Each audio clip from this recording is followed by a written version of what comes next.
Boss, ఎక్కడికి అంత జోరుగా పరిగెడుతున్నావు? నిన్ను సంపాదించడానికే. అదేంటి, ఇప్పటికే చాలా సంపాదించావు కదా? ఎంత సంపాదించినా నువ్వంటే ఎవరికి చేదు చెప్పు. అవునా? అయితే ఇంకా వేగంగా పరిగెత్తు. ఉమ్, ఇంకా వేగంగా. నీకోసం ఎంత వేగంగా అయినా పరిగెడతా. ఒక్క నిమిషం ఆగుతావా? ఆ, చెప్పు. నా కోసం పరిగెడుతూనే ఉన్నావు. ఇంటి దగ్గర నీ భార్య పిల్లలు ఎదురు చూస్తూ ఉండరా? నేను డబ్బు సంపాదించే పనిలో ఉన్నాను, నా కోసం ఎదురు చూడొద్దని వాళ్ళకి చెప్పేశా. అయినా ఎంత సంపాదించినా వాళ్ళ కోసమే కదా. ఇంతకాలం నా కోసం పరిగెత్తి ఏం సాధించావు? ఒకప్పుడు అద్దెంట్లో ఉండేవాడిని, ఇప్పుడు సొంత ఇల్లు కొనుక్కున్నాను. ఒకప్పుడు డొక్కు సైకిల్ ఉండేది, ఇప్పుడు కారులో తిరుగుతున్నాను. అంతా నీదయ్యే. హహహహ. నే తిండి, వేసుకునే బట్టలు, తిరిగే మనుషులు అన్నీ మారిపోయాయి. హా, ఇంకా చెప్పు.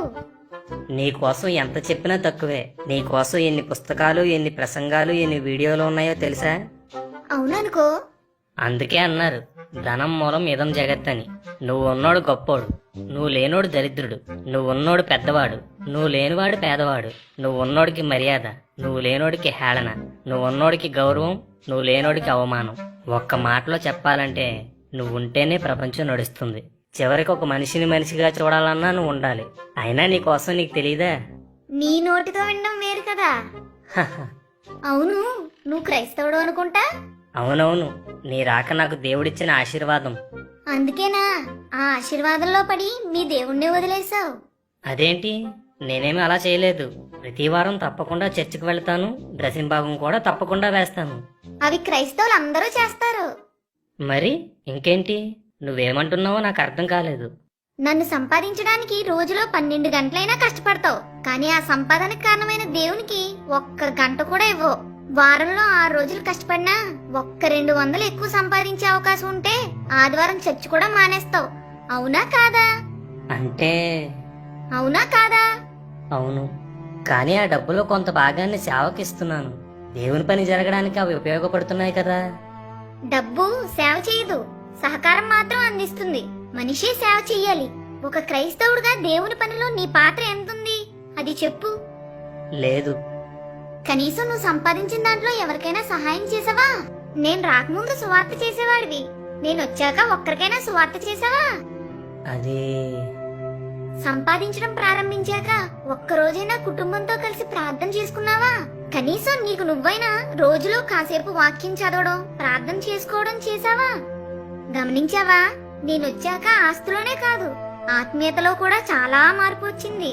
సంపాదిస్తే కుటుంబం బాగుంటుందనుకున్నావు, కానీ కుటుంబ ఆత్మీయ పరిస్థితి ఎలా ఉందో గమనించుకోలేదు. నీ భార్య డబ్బును చూసుకుని గర్విష్ట అయిపోయింది. నీ పిల్లలు జలసాలకు అలవాటు పడ్డారు. ధనాపేక్ష సమస్త కీడులకి మూలమని, ధనాపేక్ష లేని వారే మీకు కలిగిన వాటితో తృప్తి కలిగి ఉండమని బైబిల్లో ఉంది కదా. చదవలేదా? చివరికి నీ ధనాపేక్షే నీకు నీ కుటుంబానికి కీడుగా మారుతుంది. నీ ధనాపేక్షే మిమ్మల్ని నరకానికి నడిపిస్తుంది.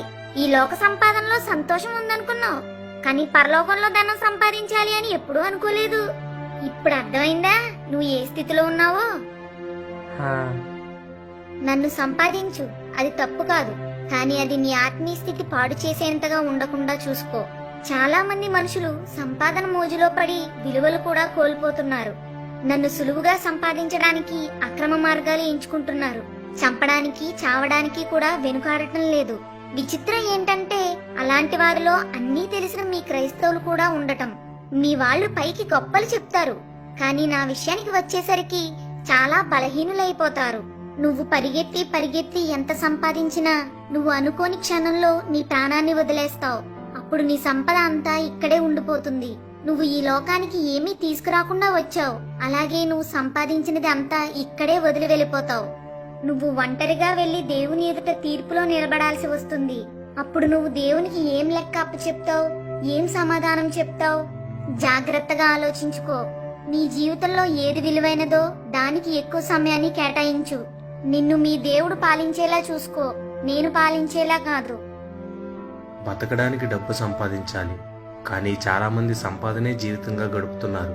డబ్బు వ్యామోహంలో పడి కుటుంబాలను నిర్లక్ష్యం చేసేవారిగా, ఒకరితో ఒకరు సంబంధం లేనివారిగా, ఆత్మీయ జీవితాల్ని పట్టించుకోని వారిగా బతుకుతున్నాం. ఇప్పటికైనా అశాశ్వతమైన ధనం విషయంలో మన ఆలోచన మార్చుకుందాం. ఆమేన్.